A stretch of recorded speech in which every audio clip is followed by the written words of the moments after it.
বাংলাদেশে গত বছরের গণঅভ্যুত্থান পরবর্তী যে রাজনৈতিক আকাঙ্ক্ষা, নতুন রাজনৈতিক বন্দোবস্তের আলাপ এসেছে, সেখানে আসলে মোটা দাগে আমরা আসলে কি বলবার চেষ্টা করছি এবং আসলে বাংলাদেশের আগামী দিনের রাজনীতির দিক, দর্শন, ভবিষ্যৎ, পথ নির্দেশনা, রোডম্যাপ, পথনকশা, যেটাই আমরা বলি না কেন, সেটা আসলে কি হওয়া উচিত। তো সেই বাস্তবতায় আমরা যেই পলিটিক্সটাকে বলছি আসলে বাংলাদেশপন্থী রাজনীতি, বাংলাদেশের রাজনীতি, এবং আমাদের দলের নামকরণ করবার ক্ষেত্রে কেন আমরা আমার বাংলাদেশ পার্টি রেখেছি, এই এবি পার্টির নামকরণের ওখানে একটা বড় জায়গা ছিল যে আমরা একটা বাংলাদেশপন্থী রাজনীতি করতে চাই, যেখানে সবকিছু শুধুমাত্র বাংলাদেশের স্বার্থ বিবেচনায় দেখা হবে, বাংলাদেশের স্বার্থ বিবেচনায় করা হবে, বাংলাদেশের স্বার্থ বিবেচনায় ভাবা হবে, বাংলাদেশের স্বার্থ বিবেচনায় প্রয়োজনে আমরা মারামারি করব, যুদ্ধ করব, লড়াই করব, সংগ্রাম করব অথবা করব না। একদম ক্রিটিক্যাল এবং সাবস্ট্যান্সিয়াল কোশ্চেন হচ্ছে our national interest, Bangladesh first.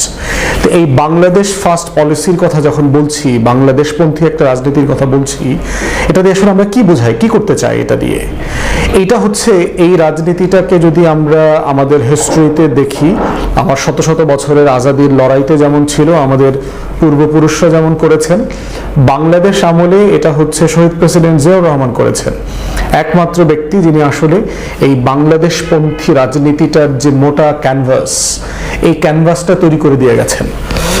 যদিও আমরা অনেকে মনে করি বিএনপি সেই রাজনীতির ক্যানভাসে এখন নাই এবং কন্টিনিউয়াসলি তারা স্লিপ করছে দুঃখজনকভাবে। আমরা আশা করছি বিএনপির অ্যাক্টিং চেয়ারম্যান জনাব তারেক রহমান দেশে এসেছেন, উনি এই ক্যানভাসের দিকে যাবেন এবং ওই জায়গাটাতে ফিরে আসবেন। এখন আমরা যখন বাংলাদেশপন্থী রাজনীতি এবং শহীদ জিয়ার ক্যানভাসের কথা বলি, আসলে বিষয়টা কি? প্রথম কথা হচ্ছে যে আজাদির লড়াই সাপেক্ষে বাংলাদেশের সার্বভৌমত্বকে নির্ণয় করা, যে আমার লড়াই সংগ্রামের মধ্য দিয়ে আমার কে আমার শত্রু, কে আমার মিত্র, সেটা নির্ণীত হয়ে গেছে গত শত শত বছরের লড়াইয়ের মধ্য দিয়ে। সেখানে 47 যেমন গুরুত্বপূর্ণ অনুষঙ্গ, সেখানে 71 গুরুত্বপূর্ণ অনুষঙ্গ, সেখানে 24 গুরুত্বপূর্ণ অনুষঙ্গ, এবং এই প্রত্যেকটা অনুষঙ্গের বাদ বিচারে আমার আজাদির লড়াইয়ের, আমার রাষ্ট্রের শত্রু, প্রধানতম শত্রু হচ্ছে ভারত, দিল্লি। এটা ইন্ডিয়াকে আমরা যখন বলি, আমরা ইন্ডিয়ান এস্টাবলিশমেন্টকে মেন করি, এইটা ভারতবর্ষের জনগণের কথা আমরা বলছি না, এটা ডিফারেন্ট আলোচনা আর কি। ভারতবর্ষের অধিকাংশ জনগণেরও শত্রু হচ্ছে ভারতীয় রাষ্ট্র, সে আলোচনা অন্যদিকে যাব আর কি। তো সেই দিন সেই বাস্তবতাটাতে দেখেন যে আপনার এই শত্রুটা নির্ণয় সাপেক্ষে আমার সকল পলিসি ফ্রেমিং করা হবে। আমার যত আয়োজন আছে, এই আয়োজনগুলো আমি ঠিকঠাক করব। আমার যত রাষ্ট্রীয় কাঠামো আছে, সেই কাঠামোগুলোকে আমি বিনির্মাণ করব। আমার যত প্রতিষ্ঠান আছে, এই প্রতিষ্ঠান আমি ঠিক করব। আমার জাতিকে, আমার জনবলকে, আমার নাগরিককে আমি ইকুয়ালি এবং অ্যাকর্ডিংলি প্রিপেয়ার করব। তো সেই জায়গাটা হচ্ছে প্রধানতম জায়গা বাংলাদেশপন্থী রাজনীতির, যে আমার সীমানা, আমার বর্ডার, আমার সভরেন্টি, আমার ফ্রিডম, এইটাকে যদি সেফগার্ড করতে হয়, আমাকে প্রধানতম পদ্ধতি হচ্ছে সেটা শত্রু সাপেক্ষে করতে হবে। এটা হচ্ছে বাংলাদেশপন্থী রাজনীতির প্রধানতম শর্ত। এবং সেই জায়গাতে আমরা গত বছরের গণঅভ্যুত্থানের মধ্য দিয়ে যে স্লোগানটা অনেক পরিচিত হয়েছে, জনপ্রিয় হয়েছে, যে দিল্লি না ঢাকা, ঢাকা ঢাকা বারবার আসছে, গোলামি না আজাদি, আজাদি আজাদি। কারা আমাদেরকে আসলে গত বছরগুলোতে গোলাম করে রাখতে চেয়েছে? আমরা হাসিনার ফ্যাসিবাদ যখন বলছি, এই ফ্যাসিবাদের পিছনের সবচেয়ে বড় শক্তিটাকে, সেই শক্তিটা হচ্ছে দিল্লি, সেই শক্তিটা হচ্ছে ভারত, সেই শক্তিটা হচ্ছে ইন্ডিয়ান এস্টাবলিশমেন্ট, পলিটিক্যাল হেজিমনি দিল্লির এবং কালচারাল হেজিমনি কলকাতার। এবং তার কিছু উত্তরসূরি আছে বাংলাদেশে, যারা রাজনৈতিক এবং সাংস্কৃতিকগতভাবে বাংলাদেশকে প্রতিনিয়ত বোঝানোর চেষ্টা করে যে ওই যে দিল্লির ফ্রেম, এই ফ্রেমের বাইরে আমি আসলে রাষ্ট্র আকারে এক্সিস্ট করি না। এর বাইরের ফ্রেমে, দিল্লির ফ্রেমের বাইরে, কলকাতার কালচারাল হেজিমনির ফ্রেমের বাইরে চিন্তা করলেই আমাকে তকমা দেওয়া হচ্ছে আমি স্বাধীনতা বিরোধী, আমি মুক্তিযুদ্ধ বিরোধী, স্বাধীনতার বিপক্ষ শক্তি। সেই ফ্রেমে আমাকে আটকে দেওয়া হচ্ছে। অতএব সেই জায়গাতে আমরা বাংলাদেশপন্থী রাজনীতির প্রধানতম অনুষঙ্গ মনে করি যে শত্রু সাপেক্ষে রাষ্ট্রের বিনির্মাণের প্রশ্নে একত্রিত হওয়া।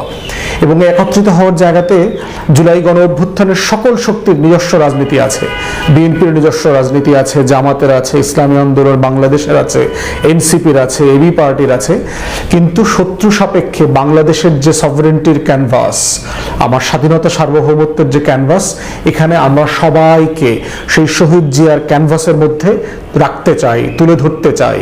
এবং এই দূরত্বটা এখানে যদি বেড়ে যায় তাহলে দিন শেষে আমাদের শত্রুরা বেনিফিশিয়াল হবে। তাই আমরা বারবার বলেছি জুলাই গণঅভ্যুত্থানের পক্ষের সকল রাজনৈতিক শক্তি, সকল জাতীয়তাবাদী শক্তি, সকল দেশপ্রেমিক শক্তিকে এই প্রশ্নে যেন দ্বিমতের প্রশ্ন না আসে, এবং তারা যাদের নিজস্ব রাজনীতি করতে গিয়ে যে রেটরিক ইউজ করেন, এক দলের বিরুদ্ধে এক দলকে কথা বলতে হয়, এই কথা বলার জায়গাতে এই সীমাটা যেন সবসময় মনে থাকে আমাদের। তা না হলে যেটা হবে, আমাদের শত্রুরা এই বিভাজনের রাজনীতিটা তৈরি করে দিয়ে আমাদেরকে দুর্বল করবে, ভারতকে এবং আওয়ামী লীগকে অথবা অন্য কোনো আওয়ামী লীগের বি টিমকে এখানে পুনর্বাসিত করবার চেষ্টা করবে। অতএব সেই জায়গাটা হচ্ছে আমার বাংলাদেশপন্থী রাজনীতির প্রধানতম অনুষঙ্গ। দ্বিতীয় জায়গা হচ্ছে বাংলাদেশপন্থী রাজনীতি, সেটা হচ্ছে আজাদির লড়াইকে ধারণ করা। আমার আজাদির লড়াই শত শত বছরের, 9 মাসে কোনো জাতি হয় না। আমরা 71 সালে আমাদের একটা মুক্তির লড়াই ছিল, কিন্তু সাডেনলি আমরা নো ওয়্যার থেকে একটা জাতি আকারে মিস্টার বিনের মতো নাজিল হই নেই। আমার জাতিসত্তার ইতিহাস আছে শত শত বছরের। আমাদের এই প্রত্যেকটা ইতিহাসকে জাতিসত্তার আজাদির লড়াই, সেটা পলাশীর প্রান্তর বলেন, সেটা বখতিয়ার খিলজির বাংলা বিজয় বলেন, সেটা সুলতানি আমল ইলিয়াস, সুলতান শামসুদ্দিন ইলিয়াস শাহের সেই সবচেয়ে জনপ্রিয় এবং গোল্ডেন সোনার বাংলা বিনির্মাণের পিরিয়ড বলেন, এই প্রত্যেকটা পিরিয়ড আমাদের জীবনে গুরুত্বপূর্ণ অনুষঙ্গ। আলিগড় আন্দোলন বলেন, ব্রিটিশ বিরোধী আন্দোলনে আজাদির লড়াইতে এখানে বাঙালি মুসলমান এবং বাঙালি নিম্নবর্ণের হিন্দুদের যে লড়াই, ঢাকা বিশ্ববিদ্যালয় প্রতিষ্ঠা, মুসলিম লীগ প্রতিষ্ঠা, তারপরে লাহোর প্রস্তাব, পাকিস্তান আন্দোলন, কৃষক শ্রমিক প্রজা পার্টি, তারপরে জমিনদারি প্রথা বিলোপ করা, এর প্রত্যেকটা লড়াই আমার জাতিসত্তার মনন তৈরি করেছে, আমার সম্মিলিত মেমোরি স্মৃতি তৈরি করেছে, আমার সম্মিলিত দুঃখ কষ্ট কান্না বেদনার স্মৃতি তৈরি করেছে। আমার হিরো কারা এবং কাদেরকে আমার উপর হিরো আকারে চাপিয়ে দেওয়া হয়েছে, যারা গুন্ডা সন্ত্রাসী বদমাইশি করত, বিজেপির অখণ্ড ভারতের হিন্দুত্ববাদী সন্ত্রাসবাদী রাজনীতি করত, তাদেরকে এই রাষ্ট্রের গুরুত্বপূর্ণ গ্লোরিয়াস ফিগার আকারে আমাদেরকে পরিচয় করানো হয়েছে, যেটা খুব দুঃখজনক। তাই এই বাংলাদেশপন্থী রাজনীতির দ্বিতীয় গুরুত্বপূর্ণ অনুষঙ্গ হচ্ছে আমার শত বছরের আজাদির লড়াইকে ধারণ করা, লালন করা, পালন করা।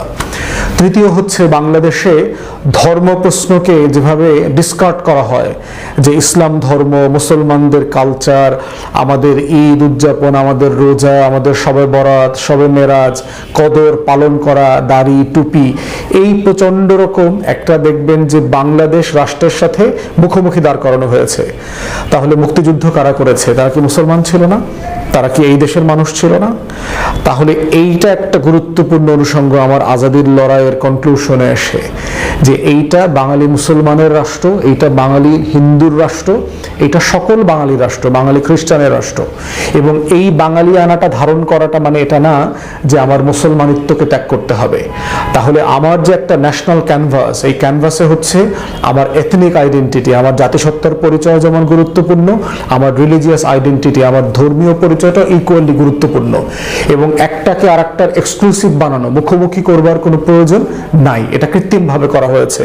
এবং কৃত্রিমভাবে করে যেটা হয়েছে, মুসলিম আইডেন্টিটিকে সাপ্রেস করা, মুসলমানদের কালচারকে সাপ্রেস করা, মুসলমানদের সংগঠনকে হেয় করা, মুসলমানদের কাপড় চোপড়, পোশাক, হিজাব, দাড়ি, টুপি, জুব্বা, এগুলোকে হেয় করবার একটা কনসিস্টেন্ট এবং পারসিস্টেন্ট অ্যাটেম্পট আমরা গত 5-6 দশক ধরে দেখেছি। এবং সেটা করেছে কারা? বাঙালিয়ানার নামে করেছে, সেখানে মুক্ত বুদ্ধির চর্চার নামে করেছে। এবং এটাই হলো কলকাতার কালচারাল ফ্যাসিবাদ এবং হীনমন্যতা, যারা মুসলমানের ঘরে জন্মেছে কিন্তু মুসলমান ধর্মকে ওন করতে পারে না, ধারণ করতে পারে না, তারা পরে আশ্রয় নিয়েছে কলকাতার কাঁধে গিয়ে, এবং সেটা বাঙালি হয়ে। কিন্তু কলকাতার বাঙালিরাকে তার হিন্দুত্ববাদ কি পরিত্যাগ করেছে? করে নাই তো। অতএব সে যেটা চাপিয়ে দিয়েছে সেটা তো সে নিজে পরিত্যাগ করে নাই। তাহলে আমার এইখানকার জাতিসত্তা বাংলাদেশ পন্থার জন্য আমার ধর্মীয় পরিচয় যেমন গুরুত্বপূর্ণ, ইকুয়ালি আমার এথনিক আইডেন্টিটিও গুরুত্বপূর্ণ। এবং এই পুরোটাকে ধারণ করার মধ্য দিয়ে হচ্ছে আগামী দিনের বাংলাদেশপন্থী রাজনীতির বিনির্মাণ হবে।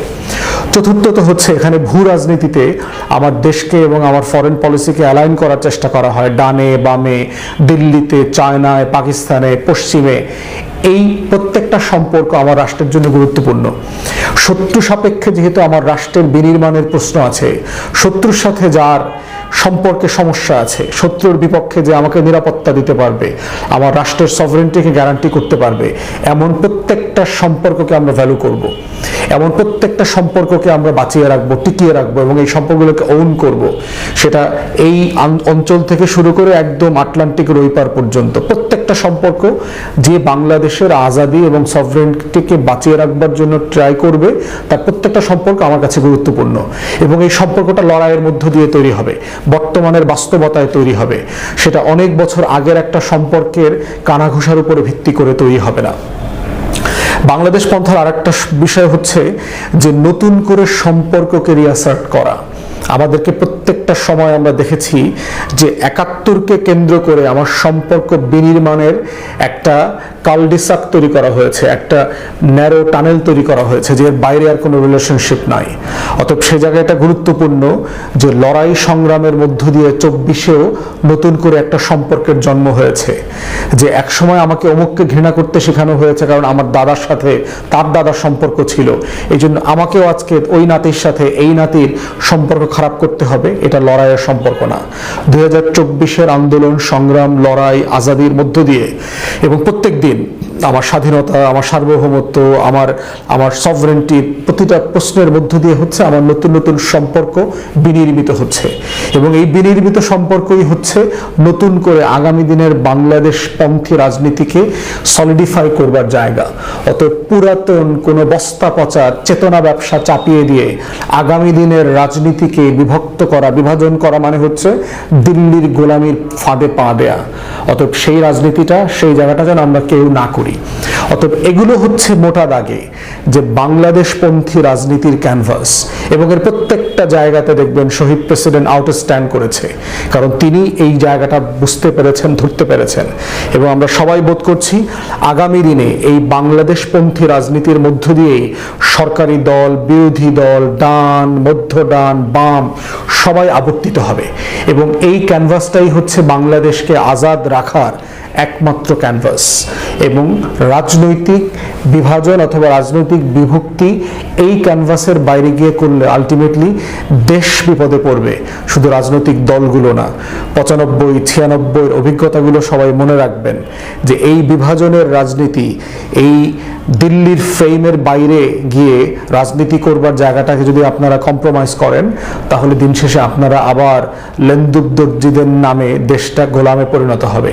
এবং বাংলাদেশে ইতিমধ্যেই আমরা দেখতে পাচ্ছি বিভিন্ন জায়গায় ক্ষমতার ভরকেন্দ্রে মির্জাফর, ঘসিটি বেগম, জগৎ শেঠ, রুমিচাঁদ, রায়দুল্লভ, লেন্দুবদর্জি, কৃষ্ণপদ রায় চৌধুরীদের আনাগোনা আমরা দেখতে পাচ্ছি।